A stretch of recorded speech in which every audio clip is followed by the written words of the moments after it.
नमस्कार दोस्तों। कल एनटीए ने यूजीसी नेट दिसंबर 2024 के लिए फॉर्म रिलीज किए हैं। बहुत सारे बच्चों की कुछ क्वेरीज हैं अपनी अलग अलग। उन सभी क्वेरीज को ध्यान में रखते हुए हम डिस्कशन करेंगे एग्जाम के एलिजिबिलिटी क्राइटेरिया के बारे में, एज लिमिट, एग्जाम डेट और एग्जाम के पैटर्न के बारे में। तो अगर आपकी भी कोई इनसे संबंधित क्वेरी है तो आप जो है वीडियो को ध्यान से देखेंगे। तो सबसे पहले तो ये देख लेते हैं कि ऑनलाइन रजिस्ट्रेशन फॉर्म कब तक सबमिट हो सकते हैं। इन्होंने कहा है कि आपका 90 नवंबर से स्टार्ट हो गया रजिस्ट्रेशन, और जो है 10 दिसंबर तक आप रजिस्ट्रेशन कर सकते हैं। लास्ट डेट जो है फीस सबमिशन की वो 11 दिसंबर है। फीस जो है अनरिजर्व्ड कैटेगरी के लिए वो है 1150 रुपये। EWS OBC इन सब के लिए 600 रुपये है। और SC ST और पर्सन विद डिसेबिलिटी वाले जो बच्चे हैं उनके लिए फीस जो है 325 रुपये। उसके बाद में जब अगर हमसे कोई गलती हो जाती है फॉर्म भरने के समय और हम उसको ठीक करना चाहते हैं तो करेक्शन विंडो ओपन होगा 12 दिसंबर को। 12 और 13 को आप जो है अपना करेक्शन कर सकते हैं, 12 दिसंबर को और 13 दिसंबर को। एग्जाम की जो डेट इन्होंने दी है वो है 1 जनवरी 2025 से लेके 19 जनवरी 2025 तक जो है आपके एग्जाम होंगे। ठीक है बच्चों, एग्जाम का टाइमिंग जो रहेगा वो बाद में बताया जाता है कि किस शिफ्ट में आपका एग्जाम है। और जो है जब हम अलग अलग सब्जेक्ट के अलग अलग एग्जाम होंगे, जब हमारे सब्जेक्ट का नंबर आएगा तो हमें देखना है कि हमारा जो सब्जेक्ट है उसका एग्जाम कब और किस शिफ्ट में होना है।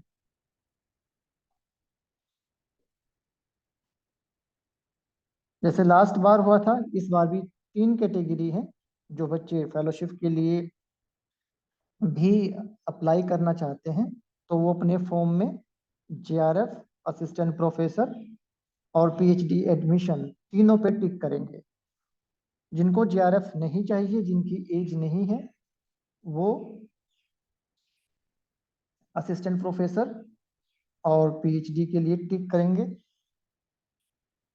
और जिनको केवल PhD ओनली के लिए अप्लाई करना है वो अपना PhD ओनली पे टिक करेंगे।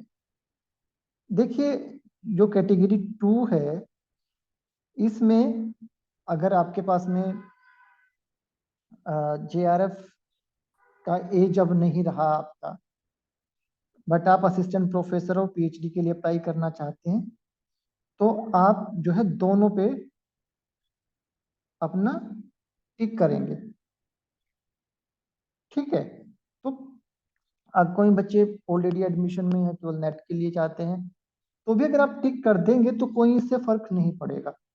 बट यहाँ पे क्या होता है, कई बार कि अगर किसी बच्चे का पहले से JRF है और वो एग्जाम दोबारा देना चाहता है, अपने आप को देखना चाहता है, तो ऐसे बच्चों से हमारा जो एक सुझाव है वो ये रहता है कि आप PhD ओनली पे टिक करें। क्योंकि अगर आप नेट और JRF के लिए टिक कर देते हैं तो आपका तो ऑलरेडी JRF और नेट है, तो किसी बच्चे का JRF का सीट खराब हो जाएगा और एक बच्चे का जो है नेट भी कम होगा।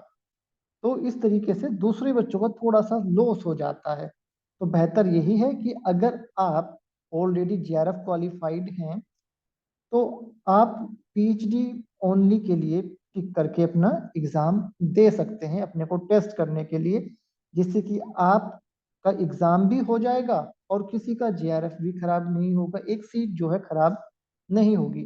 ठीक है,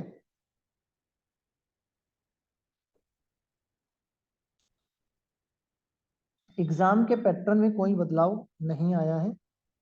पेपर फर्स्ट में 50 क्वेश्चन ही आएंगे 100 मार्क्स के। पेपर 2 में 100 क्वेश्चन होंगे 200 मार्क्स के। 3 घंटे का एग्जाम होगा और बीच में कोई ब्रेक नहीं है और सभी क्वेश्चन जो है कंपलसरी है।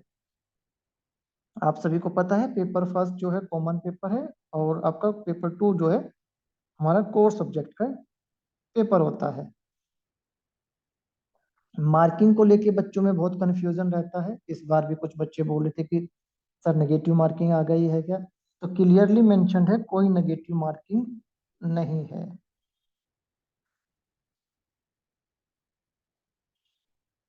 हर एक क्वेश्चन के 2 मार्क्स हैं। अगर आप एक क्वेश्चन को सही करते हैं तो आपको 2 मार्क्स मिलेंगे।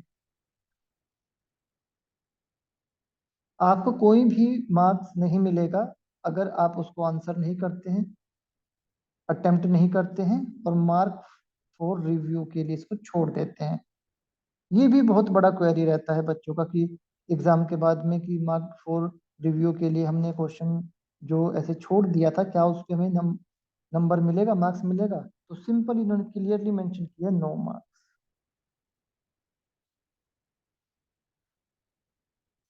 ठीक है बच्चों, तो कोई नेगेटिव मार्किंग नहीं है, तो आप सारे क्वेश्चन कर सकते हैं।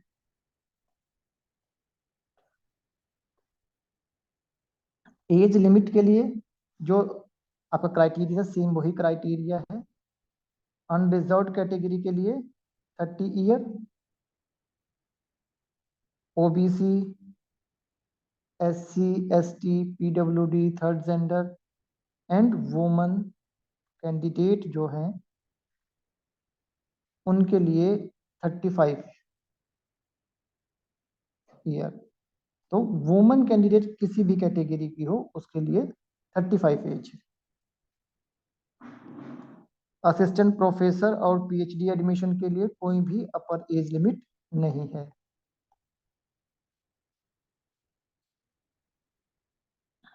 एलिजिबिलिटी क्राइटेरिया में अगर हम क्वालिफिकेशन देखें तो आपका मास्टर डिग्री होना चाहिए 35 मार्क्स के साथ, अगर आप जो है अनरिजर्व कैटेगरी से और ईडब्ल्यूएस कैटेगरी से हैं।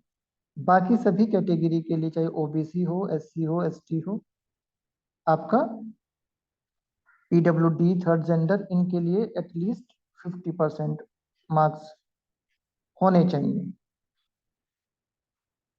एक और क्वेश्चन रहता है कि हमारा सब्जेक्ट इन्वायरमेंटल साइंस नहीं है, हमारा सब्जेक्ट बॉटनी है, तो क्या हम अप्लाई कर सकते हैं? तो इन्होंने क्लियरली कहा है कि आपका जो सब्जेक्ट अगर जिसमें आपने मास्टर किया है उसी के लिए अप्लाई करेंगे तो अच्छा है। ठीक है, यही एडवाइस किया जाता है। बट जिन बच्चों का सब्जेक्ट जो है वो यूजीसी सब्जेक्ट लिस्ट में नहीं है, तो आप रिलेटेड सब्जेक्ट में अपियर हो सकते हैं। तो इन्वायरमेंटल साइंस से रिलेटेड जितने भी सब्जेक्ट हैं वो सभी बच्चे यूजीसी नेट इन्वायरमेंटल साइंस के लिए एलिजिबल हैं। ये क्लियरली मेंशन्ड है। आप देखेंगे इंफॉर्मेशन बुकलेट के पेज नंबर 14 पे ये दिया हुआ है। ठीक है, तो आप यूजीसी नेट की वेबसाइट पे जाएंगे, इंफॉर्मेशन बुकलेट डाउनलोड करेंगे तो पेज नंबर 14 पे 14 पे आपको ये जो है क्लियरली मेंशन मिलेगा। तो रिलेटेड सब्जेक्ट वाले बच्चे भी अपियर हो सकते हैं।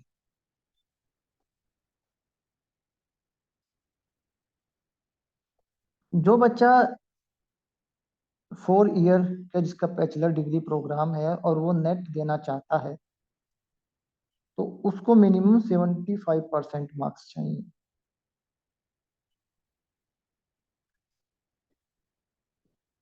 ठीक है बच्चों, तो ये है 4 ईयर जिनका डिग्री का बैचलर डिग्री वाले बच्चे जो हैं उनके लिए। जो मास्टर डिग्री वाले हैं उनका हम बता चुके हैं, तो कंफ्यूज नहीं होना है। बहुत सारे बच्चे कंफ्यूज हो जाते हैं, अलग अलग सोर्सेज से चीजें देखते हैं। ये इंफॉर्मेशन बुकलेट में क्लियरली मेंशन्ड है कि केवल और केवल जो बैचलर डिग्री वाले बच्चे हैं जिनका 4 साल का बैचलर डिग्री है, अगर वो एग्जाम देना चाहते हैं तो उनके लिए 75 मार्क्स का क्राइटेरिया है।